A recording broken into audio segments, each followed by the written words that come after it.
यही कांग्रेस पार्टी थी, डॉक्टर मनमोहन सिंह की हुकूमत थी। चिदम्बरम उस वक्त वजीर दाखिला गृह मंत्री थे और चिदम्बरम ने यूएपीए के कानून का एक बिल लाया था और जब वो उस बिल को लोकसभा में पेश किया गया था, उस पूरी लोकसभा में मैं वाहिद रुकने पार्लियामान था जिसने उस कानून की मुखालिफत की थी। आप जाकर उस तकरीर को उठाकर आज भी इंटरनेट पर आप देख सकते हैं, पार्लियामेंट के रिकॉर्ड में मौजूद है, आप वो देख सकते हैं यूट्यूब पर। मैंने उस कानून के उस पर्टिकुलर दफा और सेक्शन का हवाला देकर कहा कि जिसमें अंग्रेजी में कहा गया था कि टेररिस्ट डेफिनेशन में एनी अदर मीन्स, मैंने अपनी तकरीर में कहा कि इसके माने क्या है, ये तो बड़ा सब्जेक्टिव है और अगर किसी दहशतगर्दी के केस में या किसी पर यह सेक्शन लगा दिया जाएगा तो बहैसियत एक मुसलमान के मैं कई ऐसी रिपोर्टें पढ़ चुका हूं जिसमें पुलिस ने इस बुनियाद पर इंक्वायरी का आगाज किया, अगर ये जिस पर इल्जाम लगाया गया वो मुसलमान है तो वो दहशतगर्द है और उस पर ये चार्ज लग जाता है। आप जाकर देखिए, उसी को बुनियाद बनाते हुए सुप्रीम कोर्ट ने, बल्कि हमारे मुल्क के जो नरेंद्र मोदी के वकील सुप्रीम कोर्ट में पेश हुए, उन्होंने भी यही दलील दी इस कानून की। और हम क्या देखते हैं कि सुप्रीम कोर्ट ने कहा कि इस बुनियाद पर राव साहब भी हैं मगर वो अब बीजेपी में जाके बैठ गए। ऐसे कई कांग्रेस के नेता हैं। आप बताओ ये कानून आपने पास क्यों किया था? मैं उस वक्त पार्लियामेंट की बहस में कहा था, 5-6 मिनट का मुझे मौका मिला था। मैंने कहा ये कानून, ये सेक्शन सिर्फ मुसलमानों के खिलाफ इस्तेमाल होगा। 180 दिन का डिटेंशन। आप बताइए, पुलिस पकड़ेगी, कोर्ट को जाकर बोलेगी और डिटेंशन चाहिए। ये जुडिशियल कस्टडी में देने के बाद भी पुलिस पूछ सकती है अपनी कस्टडी में। 180 दिन का डिटेंशन उस कानून में। भाई साहब, आप ऐसा पुकारेंगे तो मैं बैठ जाता हूं। अरे ठहरो मौलाना, 6 फुट 2 इंच का आदमी खड़ा हुआ तब मुझे नहीं खड़ा। सुनो जी, चेहरे में कुछ नहीं है, आवाज में है, जबान में है, अल्फाज में। सुनो, चेहरे पे दाढ़ी व्हाइट होना शुरू हो गई। आप बताइए कानून क्यों बनाया कांग्रेस पार्टी ने? मैं उस कानून के खिलाफ बोला भी, उस कानून के खिलाफ वोट भी दिया था मैं। फिर उसी कानून को गंदा किया गया, अमित शाह 2019 में लेकर आए थे, फिर कांग्रेस पार्टी सपोर्ट करी उसको। मैं और इम्तियाज जलील उसकी मुखालिफत करें। हम हर सेक्शन पर नोटिस दिए थे इसकी मुखालिफत में। तो उस वक्त स्पीकर आज भी हैं, ओम बिरला साहब बोले, ओवैसी तुम लोग 2 लोग हो, क्या करोगे? मैंने कहा सर हम अपना ऑब्जेक्शन मूव करेंगे। अरे तुम 2 है, फर्क नहीं पड़ेगा। मैंने कहा नहीं सर, अल्लाह हमारे साथ है, हमको करना है। नहीं, हुक्का मारने का नहीं है, समझो मेरी बात को। इसी कानून को इस्तेमाल करते हुए जिसको कांग्रेस पार्टी के उस वक्त के वजीर दाखिला चिदम्बरम साहब थे, फिर अमित शाह लेकर आए, उसको कांग्रेस ने सपोर्ट किया। आप बताइए फिर जेल को कौन जा रहा है? सबसे ज्यादा जेल को जाते मुसलमान, सबसे ज्यादा जेल को जाते दलित, आदिवासी। उसके बाद जो पढ़े लिखे लोग होते हैं, जो हुकूमत की पॉलिसियों को जल्दी समझते हैं, उनको जेल में डाल दिया गया। एक स्टैन स्वामी था, ईसाई पादरी, 85 साल का बूढ़ा, वो जेल में यूएपीए में चला गया। वो पुकार पुकार कर कह रहा था, अरे भैया मैं पानी पी नहीं सकता, मुझे स्ट्रॉ से पानी पीना है। ज़ईफ था, पकड़ नहीं सकता था हाथ से अपने गिलास को। जेल में मर गया। मुंबई में ट्रेन का ब्लास्ट हुआ, किसकी हुकूमत थी बोलो कांग्रेस वालों? आपका चीफ मिनिस्टर था। 185 भारत के लोग मुंबई के ट्रेन ब्लास्ट में मारे गए। 11 मुसलमानों पर केस बुक हुआ। 19 साल जेल में गुजारने के बाद बॉम्बे हाई कोर्ट ने उनको कहा ये तमाम के तमाम बेकसूर हैं। मरने वाले लोग पूछ रहे हैं कि मेरे रिश्तेदार को, मेरे भाई को, मेरे पति को किसने मारा? और ये जो 11 मुसलमान पकड़े गए थे जिसमें अंसारी साहब का जेल में ही इंतकाल हो गया, वो बाहर निकलकर पूछ रहे हमारा कसूर क्या था? एक साहब से मैं दारुस्सलाम में मिला, अपनी बेटी को लाए और लाकर मुझसे कहा कि जब मुझे मुंबई की एटीएस पकड़कर लेकर गई थी, ये मेरी बेटी अपनी मां के गोद में थी, अब मैं बाहर निकला हूं तो जवान हो गई। बोलो मैं जिम्मेदार हूं। क्या करे नरेंद्र मोदी और अमित शाह? कांग्रेस सपोर्ट करी पार्लियामेंट में, पूरे सेकुलर पार्टी वोट डाले, मैं इम्तियाज जलील उसकी मुखालिफत करे। और मैंने मीडिया के सामने पार्लियामेंट में खड़े होकर कहा था, जब कांग्रेस सपोर्ट कर रही थी, मैंने कहा मैं अल्लाह से दुआ करता हूं कि तुम्हारे बड़े बड़े लीडर कम से कम 1 साल 2 साल जेल में गुजारेंगे तो तुमको मुसलमानों की तकलीफ समझ में आएगी। हंगामा खड़ा कर दिया कांग्रेस वाले, कैसा बोले हमारे को। मेरा यही रिएक्शन मैं देखना चाह रहा था तुम्हारा। हम जब जेल में सड़ रहे, जवानियां बर्बाद हो रही हैं, बच्चे यतीमों की तरह जिंदगी गुजार रहे थे, मैं सिर्फ अल्फाज से तुमको बोला तो तुम गुस्से में आ गए। बताओ भारत की आजादी के बाद कितने कांग्रेस के लीडर 1 साल या 8 महीने जेल में गुजारे? बताओ। मैं तुमको लिस्ट दे सकता हूं जो मुसलमान जेलों में गुजारे। नेशनल सिक्योरिटी एक्ट में, टाडा में, कोटा में, यूएपीए में, ये सब हमारा मुकद्दर बन गया और जिम्मेदारी पूरी ही पर आती है। और आके बोलते नहीं सेकुलरिज्म को बचाना है, फिर ये बच्चों को कौन बचाएगा? 5.5 साल से बच्चा जेल में है। बताइए आप क्या हो रहा है? इसीलिए कह रहा हूं, अगर मेरे साथ इम्तियाज जलील दोबारा कामयाब हो जाते, अख्तर उल ईमान किशनगंज से एमपी मुंतखब होते, तो क्या नरेंद्र मोदी वक्फ का कानून लाने के बारे में 100 मरतबा सोचते थे? मगर लाए वक्फ का कानून। उसके बाद क्या हुआ? मस्जिदों को छीनने का प्रोग्राम, दरगाहों को, खानकाहों को, कब्रिस्तानों को छीनने का कानून बना दिया गया। पूरा पावर कलेक्टर या उसके ऊपर के अहदेदार को दिया गया। अब मस्जिद कमेटी का मेंबर कोई गैर मुस्लिम भी हो सकता है, कब्रिस्तान और दरगाह कमेटी का मेंबर कोई गैर मुस्लिम भी हो सकता है। बताओ फिर आप कब अपने शऊर का इजहार करेंगे?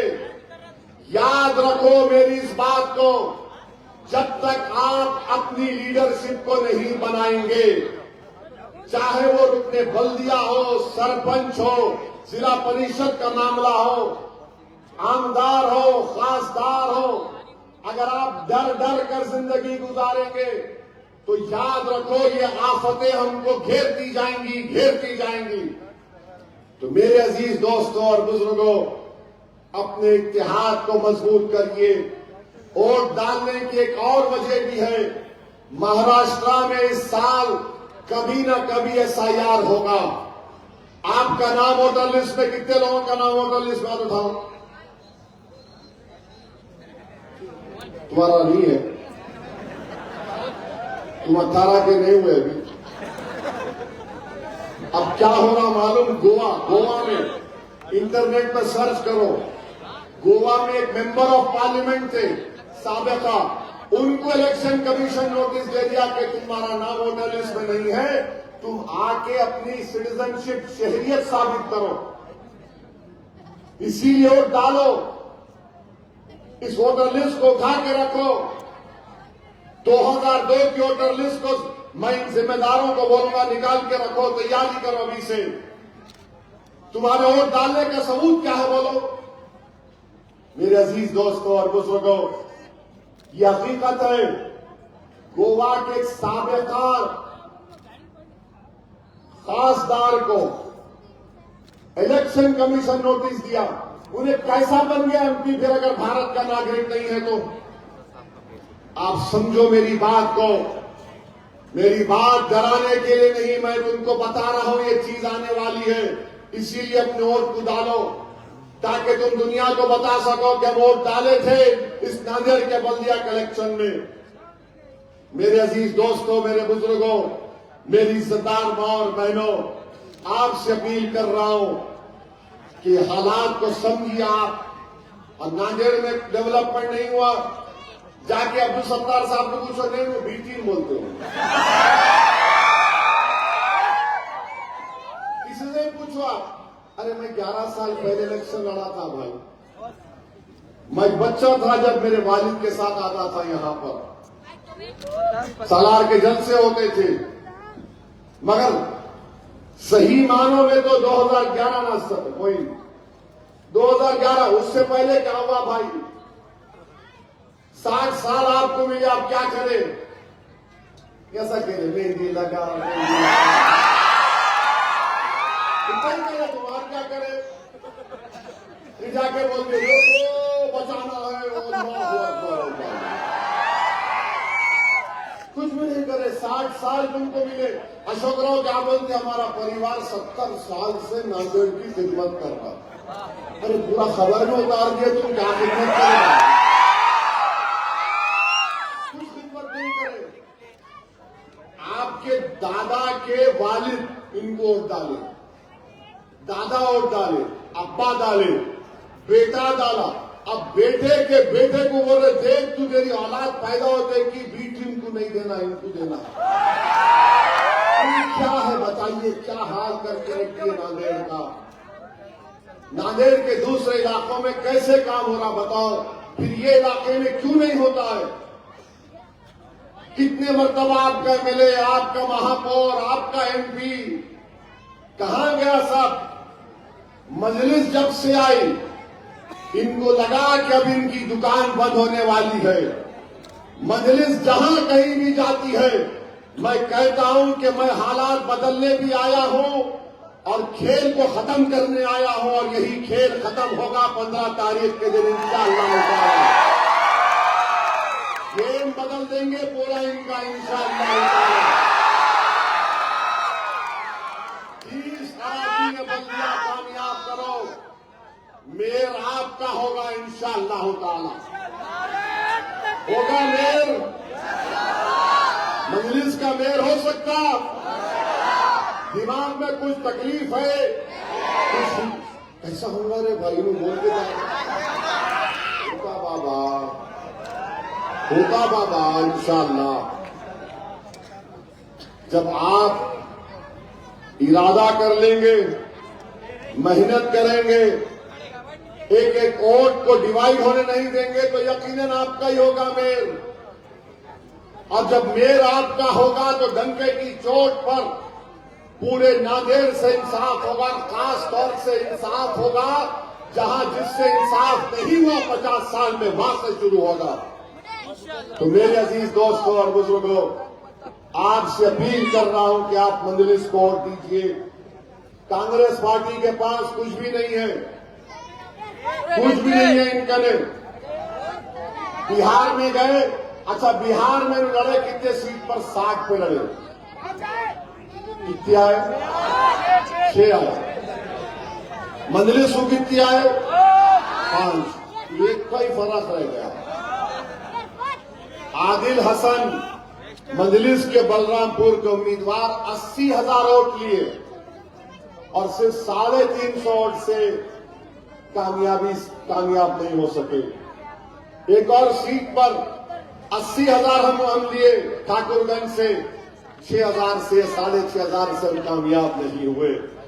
और इनके कांग्रेस के लीडर है, बड़े लीडर उनके, बहुत मेरे को बोलने लगा है कहां से बोलने लगा है, यानी 50-60 लाख 50-60 लोग मेरे को फोन करे, अरे भाई उनके खिलाफ कैंडिडेट मत दो, उनके खिलाफ कैंडिडेट मत दो।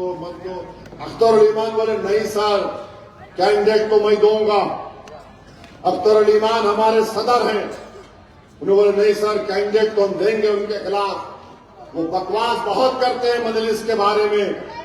मैंने कहा ठीक है अख्तर भाई, कैंडिडेट आप दे दो, बड़े बड़े लोगों का दबाव है, उनकी गुजारिश है, एक काम करते कि आप चले जाओ, मैं नहीं जाता। ठीक है, नहीं गए, वो भी नहीं गए, मैं भी नहीं गया। वो बेचारे 18,000 वोट से हार गए, मैं नहीं गया तो भी मजलिस का उम्मीदवार 16,000 वोट लिया, और हारने के बाद वो जनाब क्या बोलते, असदुद्दीन ओवैसी के भाषण से मैं हार गया, मैं गया ही नहीं तुम्हारे पास, मैदान में आया ही नहीं, मेरे पास का कोई मौकीला है। ऐसा उड़ के बोला जाओ बेटा जाके पढ़ के पूछे, मैं तो गुनाहगार आदमी हूं। मगर उन्होंने बोले ये हाल इनका है, यहाँ पे टिकट नहीं दिए, लाला नाराज हो गए थे। लाला आप नाराज हुए थे, नहीं हुए थे, लाला ऐसा सूरत बना दिया,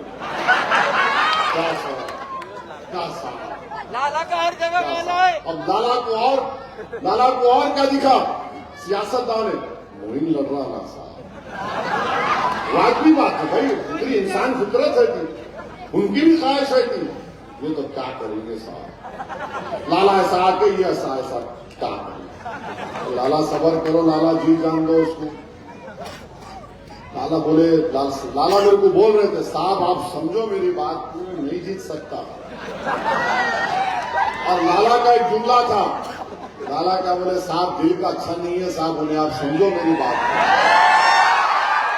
मैं बोला लाला उन्हें दिल का अच्छा नहीं होगा, हम दिल के सच्चे हैं, हम नहीं खड़ा करे, हार गए, फिर शुरू हो गए उन्हें पुरानी कव्वाली पे आ गए। अब्दुल सत्तार साहब आकाशवाणी बंद करो, आप हारे क्योंकि आपका दिल साफ नहीं था। अगर आपका दिल साफ होता तो अल्लाह यकीनन आपको कामयाब कर देता, मगर आपका दिल एक तरफ इधर अटका हुआ था, एक तरफ इधर अटका हुआ। हम में और तुम में फर्क ये है कि हम खुल के बोलते हम तुमसे मोहब्बत करते, आई लव यू।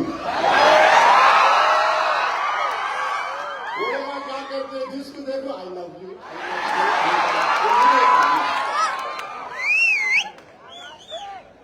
एक को हमें बोलते, मैं बोल रहा हूं मैं तुम्हारे से मोहब्बत करता हूं, पार्लियामेंट में खड़े रह के बोला मैं, किसी के बाप का डर नहीं है। उनका क्या है, जो दिखा इधर, जो दिखा उधर, जो उन्हें बोलता है ये किस्सा क्या है रे भाई, हर एक कोई नहीं ये बोल रहा। तो ये मामला है इनका, ये इनकी कहानी रही 60 साल की, अब खेल बदल रहा है। ये नौजवान बच्चे जान चुके हैं और ये समझ चुके हैं इनकी मक्कारियों को, इनके दुगलेपन को। मैं इनकी सोच और समझ को सलाम करता हूं, इनके माँ बाप को सलाम करता हूं कि आज एक इनकलाबी तब्दीली पैदा हो रही है नौजवानों में, और नौजवान इस बात को हरगिज मानने को तैयार नहीं है कि सेकुलरिज्म को बचाने की जिम्मेदारी सिर्फ हमारे कंधों पर क्यों है, क्या हम ही क्या सेकुलरिज्म के कूली हैं, गुलाम हैं।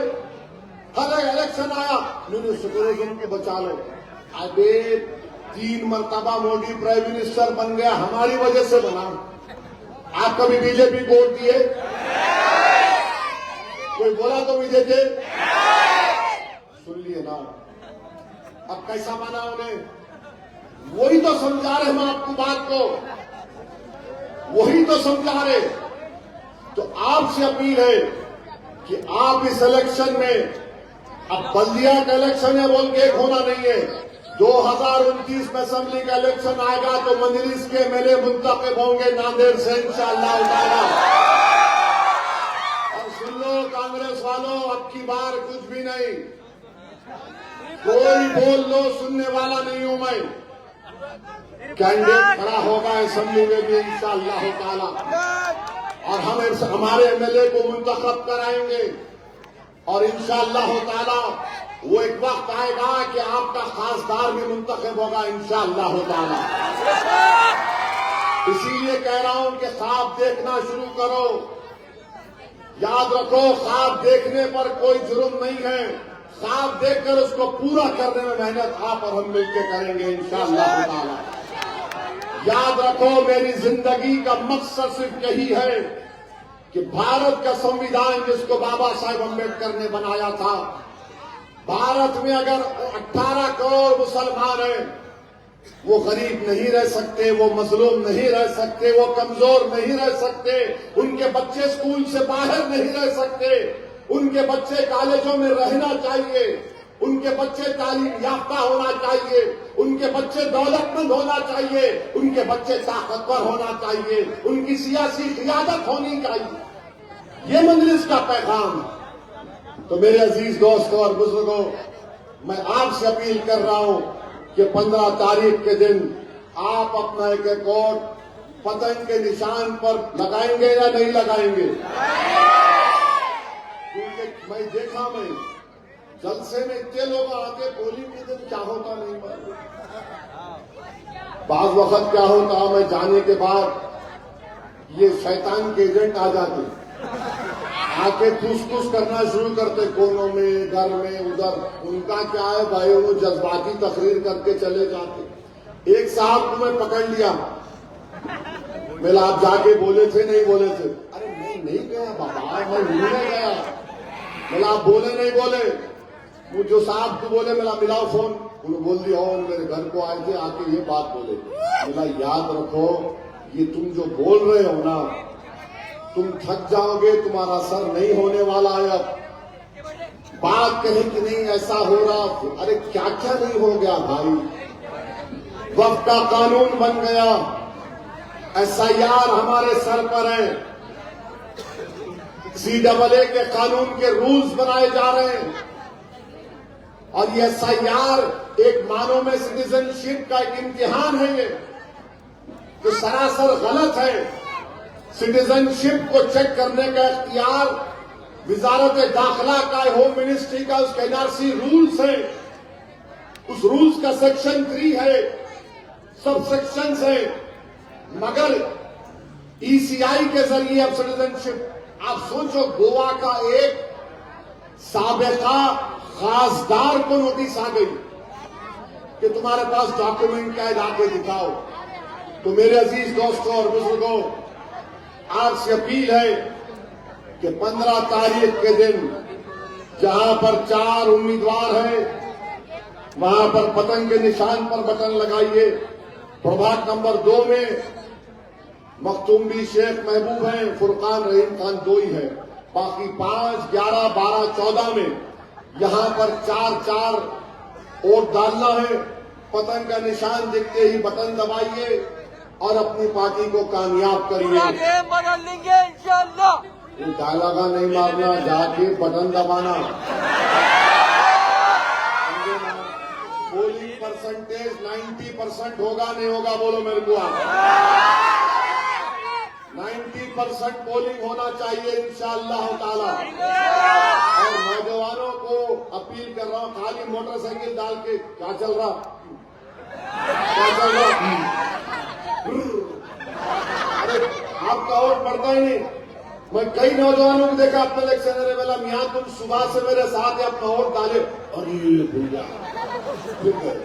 और जो शादीशुदा है, आपसे अपील है, प्लीज प्लीज अपनी बेगम को बोलो माय डियर, आपसे ये बोलो, लिख जाओ। यहाँ पे खाने की जगह अच्छी कौन सी है, मशहूर कौन सी है?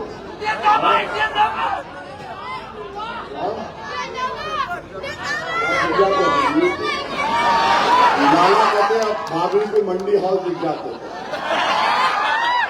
लाला आप भी लिख जाना, भाभी को ऑर्डर आके लिख जाएंगे लाला, या फिर ऐसे करेंगे आप। तो जरा अपनी बेगम को पहले लिख जाओ, अपनी अम्मा बाबा को, भाई बुजुर्गों को सुबह सुबह लिख जाओ, वरना क्या है, अरे बाबा ठंडी है, सर्दी है, उस दिन पूरे गर्म रहना। वोट गरम रहना, लड़ना नहीं, लड़े तो दुश्मन कामयाब हो जाता। 5 बजे के बाद देखेंगे क्या होता, कहां जाता जून है। 5 बजे तक सबर से, नो 15 मिनट 5 बजे के बाद पुलिस पे कंप्लेंट करो, मगर पोलिंग करना, पूरे जाके वोट डालना। अब किसी का नाम नहीं आया, जिसका नाम है पहले नाम डाला, उनका नाम जाके वोट डाला देना। चिट्ठियां नहीं आए, फूला नहीं आए। अब आप ये समझो कि मजलिस के उम्मीदवार आप है, ये जमात आपकी है, ये लड़ाई मुस्तकबिल की मजलिस लड़ रही है आपके लिए। और इंशाअल्लाह ताला मुझे यकीन है कि जो मैं महसूस कर रहा हूं, अल्लाह उसको पूरा कराएगा इंशाअल्लाह। कि नांदेड़ की तारीख में एक बहुत बड़ा रिजल्ट आने वाला है आप लोगों की तरफ से इंशाअल्लाह ताला। तो मेरे अजीज दोस्तों और बुजुर्गों, आपका बहुत वक्त ले लिया मैं।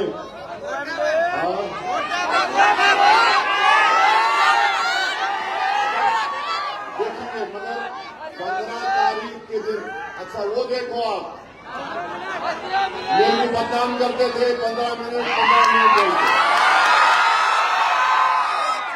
तो ऊपर से कुदरत का निजाम यह है कि मेरे को बदनाम कर रहे थे। मैं अब मेरे को क्या मालूम, उन्होंने तारीख लिए 15 तारीख।